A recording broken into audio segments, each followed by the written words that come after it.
What's going on, everybody? Welcome back to the channel and welcome back to the 5th gen Cummins build.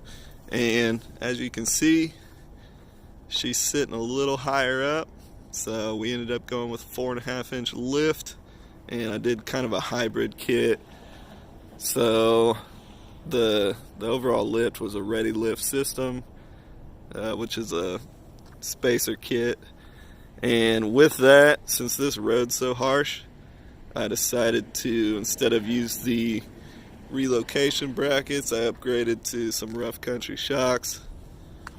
Take a look in there, and then there's your spacer. And then also we did a dual steering stabilizer from rough country. So overall, not too bad of a ride. It's definitely, I would say, you get more bumps, but they're a lot softer, so the ride's not as harsh. And then right now it looks kind of goofy because my wheels and tires aren't in yet. But later on today we're going to go pick those up, get them swapped out, and then whenever we do that, I'll come back and show you guys the overall.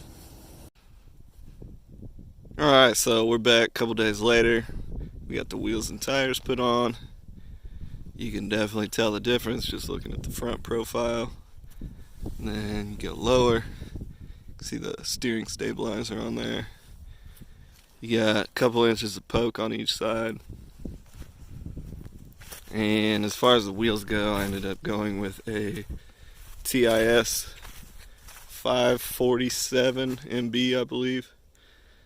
And that is a 22 by 12 with Kenda 35 12.5 RTs on there. Let me step back so you guys can check out the side profile. Really made a huge difference. This is what I've been trying to do. And not too bad for a daily, moderate lift. Good tires, not a lot of road noise. I mean, you get a little bit, but nothing terrible, nothing that's really bothersome. Yeah, we'll step back here.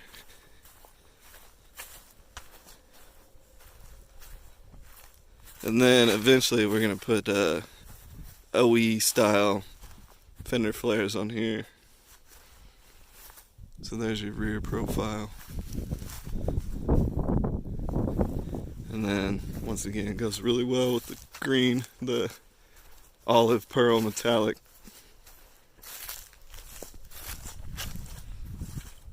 But yeah, happy with it. Happy with the ride quality too. Definitely a good idea to upgrade the shocks if you're going to go with that spacer lift.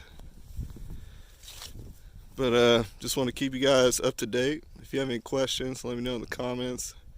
But as always, I appreciate everyone for watching, and stay tuned for more on the Cummins build.